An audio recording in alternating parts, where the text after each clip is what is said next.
first book I managed to read was... Oh, God, I'm going to have to put this over here.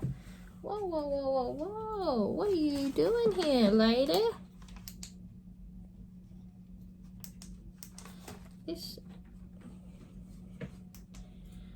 Thank you. I do not know what happened there. Okay.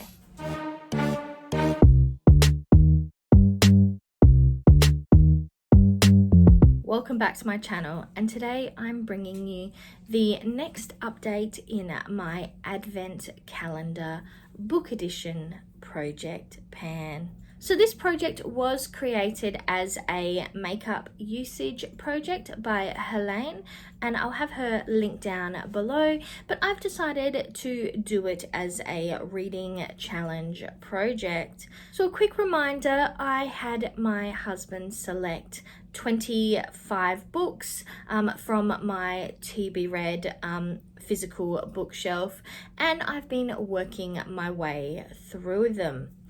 I've also been completing a Colour Me reading challenge. This one was created by Samantha and myself. I'll have Samantha linked down below, where we read books that match the 12 colours of the year.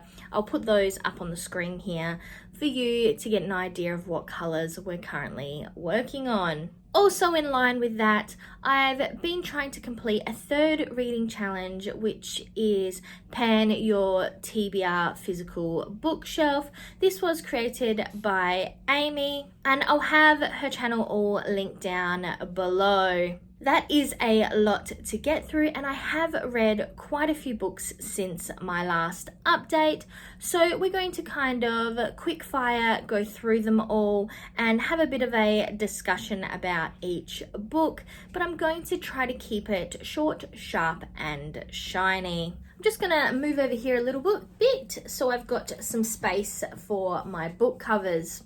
The first book I managed to read was Make Space for Happiness: How to Stop Attracting Clutter and Start Magnetizing the Life You Want. I've got my list of books over here, which is why I'll be looking this direction.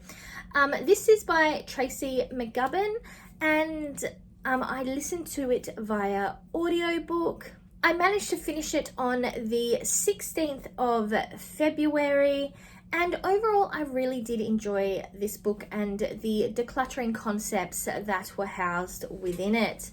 I did give it 4 stars on Goodreads, and I've also noted down that due to the title writing, that it does match the colour pearl green for my Colour Me reading challenge. This is a decluttering book, and it just goes through Tracy's concepts about how to manage clutter and work through your clutter. If you were beginning on a decluttering journey, or you're even part way through, I would recommend giving Tracy's books a read. I do enjoy her writing style and the concepts contained within. The next book I finished was on the 17th of February, and this one I did slightly discuss in my last update, and that was The Intimate Adventures of a London Call Girl by Belle de Jour.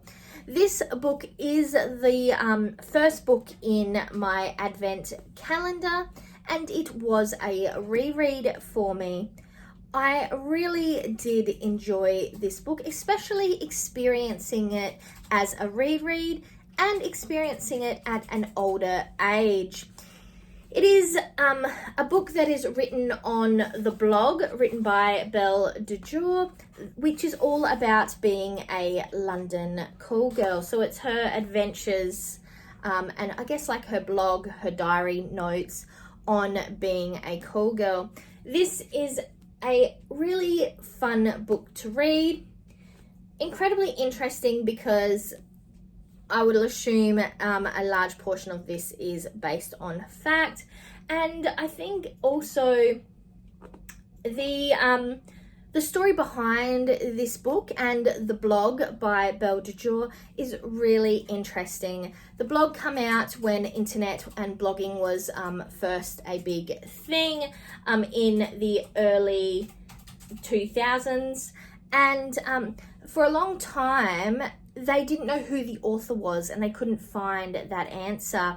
So it was a really, I guess, a controversial topic. Well, it still is a controversial topic, and a very popular blog. So if you haven't read this book, I would recommend doing so. I definitely gave it 5 stars, and I am looking forward to reading the next book in this series. It's also worth noting that I did note this book down as Red Lilac for my Colour Me Reading challenge. So the colour of the underwear here and the title, it's got that purpley red lilac colour to it, so I've put this book down for that one. The next book I finished is actually the second book in my Advent calendar, and that is Every Time I Find the Meaning of Life, They Change It. Wisdom of the Great Philosophers on How to Live by Daniel Klein. So around 50 years ago, Daniel, he began filling in a notebook with short quotations from the world's greatest thinkers.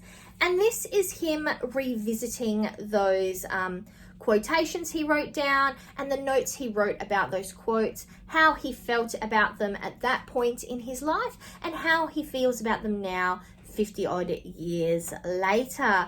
It was a really interesting book to read, especially if you are a fan of philosophy. It touched on a lot of the great philosophers and the concepts that they have discussed and brought up.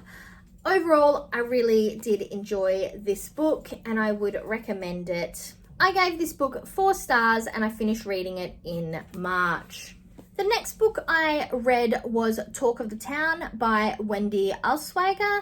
I'll put the cover up here. I did read it in physical form, but I borrowed the book from the library and I have since returned it. I finished reading this book on the 2nd of March. And I decided to read this one because the next book in my Advent calendar is actually the second book in this series. So I owned the second book, but not the first one. So I decided to read the initial book before reading its sequel, which I would definitely say, having now read both books, spoiler alert, that if you haven't read the first one, there are certain parts of the second book that aren't going to make sense.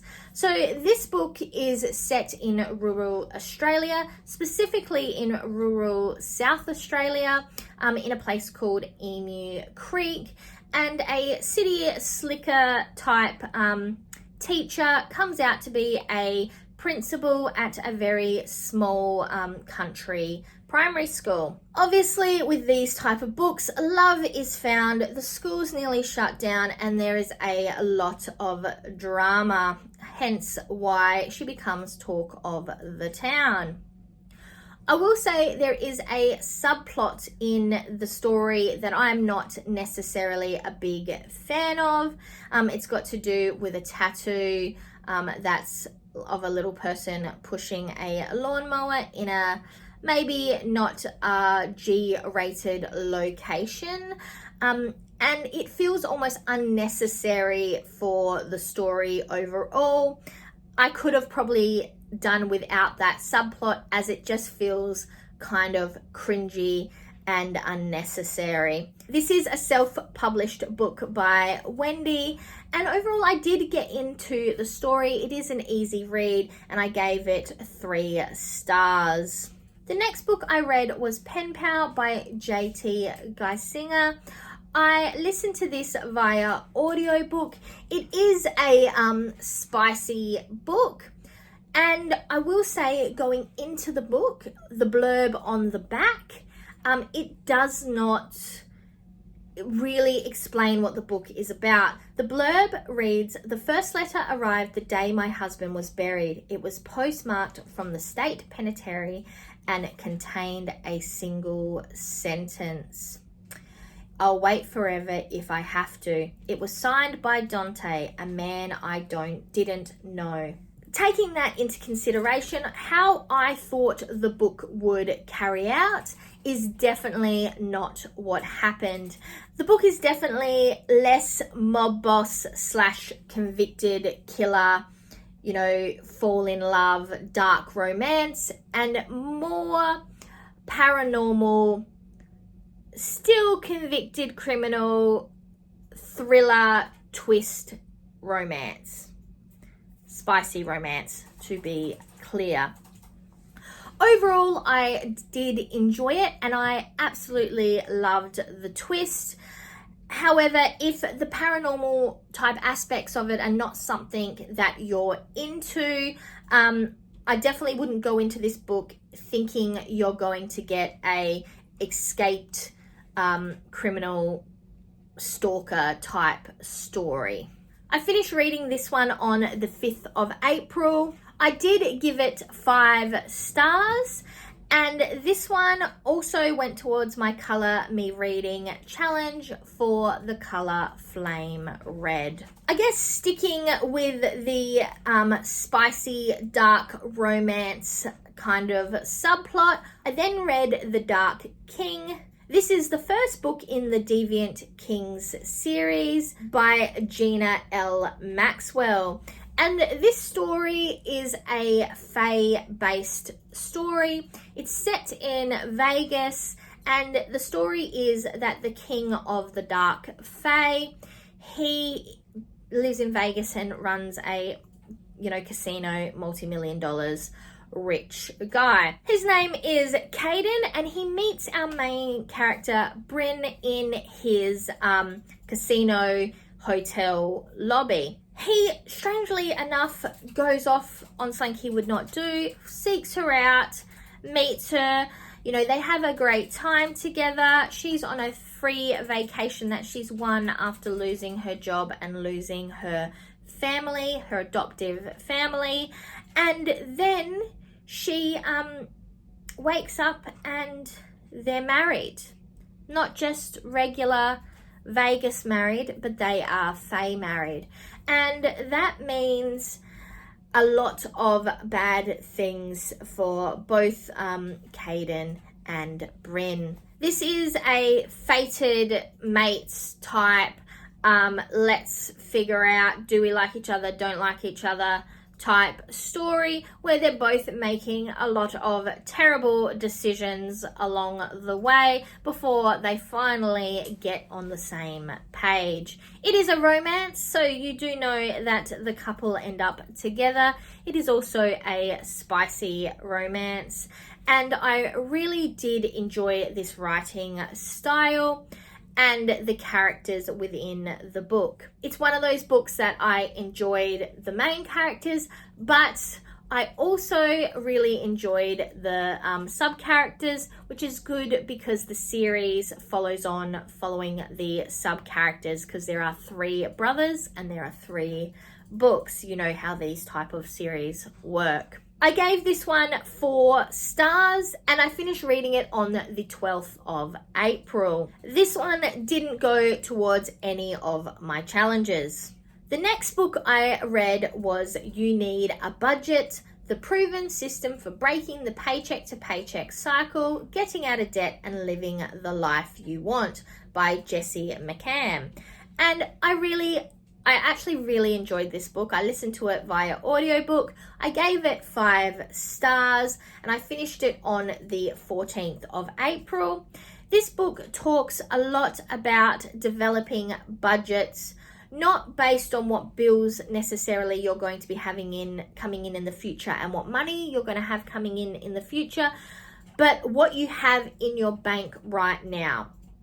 So this week, Monday to Sunday, you're starting off the week with X amount of money in your bank account. You need to pay X number of bills, all costing this much this week.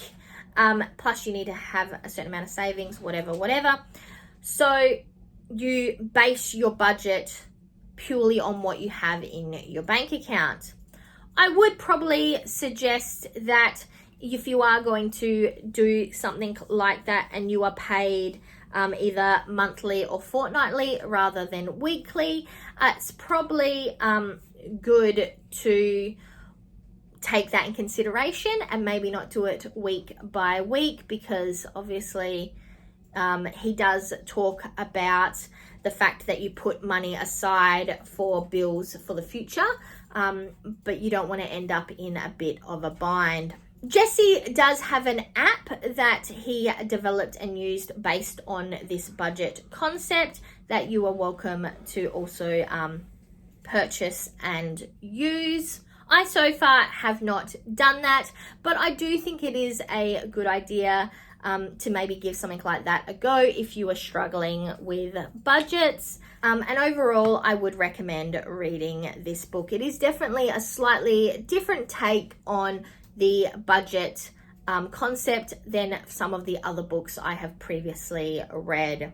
So like I said, I read this on finished reading this on the 14th of April. I listened to it via audiobook and I gave it 5 stars. This book also went to the color Traffic Yellow for my Color Me Reading challenge. I then listened to the second book in the Deviant Kings series. This is called The Rebel King.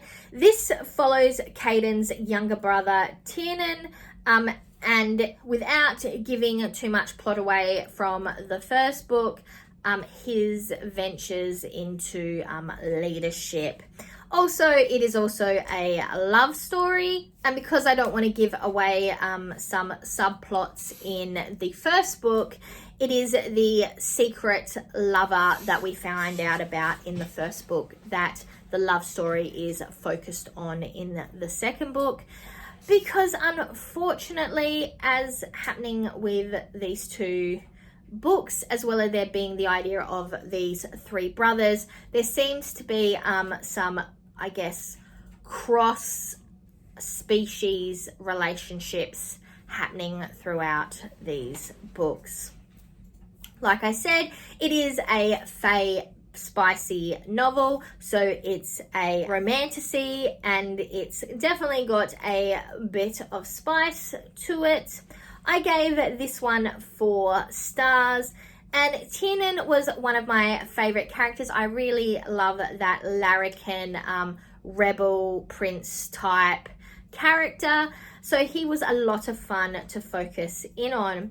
I am yet to read the third book, which is about the third brother, but I will be getting to that in the future. I finished reading this one on the 10th of May, and I also put this towards my Color Me Reading challenge for the color Cobalt Blue. I'm probably skirting the whether that actually fits or not edge, but I think that it's good enough for the bush. So this one was for Cobalt Blue. Then I listened to the book Power Play, Breaking Through Biases, Barriers and Boys Clubs by Julia Banks. Julia Banks was a politician within Australia, and the book focuses a lot on the unfortunate misogyny that does occur within our political system and how she experienced it and went through it, and why she made the choices she made in the end of her political career. I had previously not been that interested in politics, and I must admit, when I picked this book up, I didn't really realize that it was actually going to be about our political system. I was thinking it was more about power play within organizations and co-worker type relationships, which I guess it is, just with a political basis to it. But overall, I got quite into this book and have now opened my eyes a bit more to the political climate within the Australians political system. I finished reading this book on July 17th and I gave it 5 stars. However, this one didn't go towards any of my reading challenges. Then I read another book by Tracy McGubbin. This is Making Space Clutter-Free, the last book on decluttering you'll ever need. I did borrow this one from the library and I read it in its physical form. Like I said, I really enjoy the concepts and ideas regarding decluttering that Tracy writes about. So I gave this one 5 stars. I finished reading it on the 24th of July. I don't know if I would say it's the last book in decluttering you'll ever need, but if decluttering is of interest to you, I would definitely recommend giving it a read. This one also didn't go to any of my reading challenges. Then I read A Minimalist Home, a room-by-room guide to a decluttered, refocused life. This is by Joshua Becker. I finished reading it on August 10th. And I actually only gave it 2 stars. To be honest, as somebody who is definitely not a minimalist, I would definitely say I'm a maximalist, and I have a issue with decluttering, hence why I read books on them. I found certain parts of this book to be, from my perspective, regarding my life, and a little bit rude, a bit offensive, I guess, is probably what I would say. I don't know if it's that big of a deal, but basically I found a few times he was talking about people who had a lot of things, and he kind of made these comments that come across quite judgy towards those people, who a lot of them, considering the way the book is written, I think are meant to be acquaintances and friends. I understand if you live a minimalist life and that is the life that works for you. I figure, you do you, that's great. But if that is not the thing that you're into, then maximalism all the way too. Whatever works for you works for you. I do think there does come a point when maximalism moves into unsustainable and affects your life in a really negative way. But I also think that if you choose to have a few things, comments like, oh, how can people live this way, when really they've just got a few things in drawers, it's not like they're hoarders, is a little bit unnecessary. And for me, someone who does struggle with stuff and decluttering, this was not the book for me. I think if you are someone who is already on the minimalist journey and minimalism is, the lifestyle that you wish to follow, then this might be the book for you. But if you are someone who is just beginning your decluttering journey, or do want to keep still a decluttered but maximalist type lifestyle, this is definitely not the book for you. Also, if you do struggle with decluttering, this book isn't going to help you, because it says things like, oh, just get rid of your books. You don't really need books, get rid of them. And for people who struggle with decluttering, that is easier said than done. It's all well and good to say get rid of them, but if you're struggling with decluttering, or you purely don't want to do it, that's not going to help. Like, if I could just do it, I would have just done it, and I wouldn't have been reading your book in the first place. So yes, it wasn't a book for me, and I gave it 2 stars, but there are definitely people who this book would be of benefit to, and who would most likely enjoy it a lot more than I did. This book also didn't go towards any of my reading challenges. Then I read Power, A Woman's Guide to Living and Leading Without Apology. This is by Kemi. Kemi lives in Australia but is originally from the UK. She is a woman of colour, and this book talks a lot about the experiences both as being a woman and being a person of colour, and how she is living to find her own power again. Her power to live and lead without apology, as the title says. I really did enjoy this book, including a lot of the personal details that Kemi put into it. I finished reading it on the 11th of September, and I listened to it via audiobook, and Kemi was also the narrator. So I would definitely recommend giving it a read by audiobook. This book also didn't go towards any of my reading challenges. We are almost there. Then we have Keep the Memories, Lose the Stuff, Declutter, Downsize, and Move Forward with Your Life. This is by Matt Paxton. So Matt Paxton is a declutterer, especially someone who helps people clean out houses and life after someone has passed away, or they're trying to make a drastic change in their life.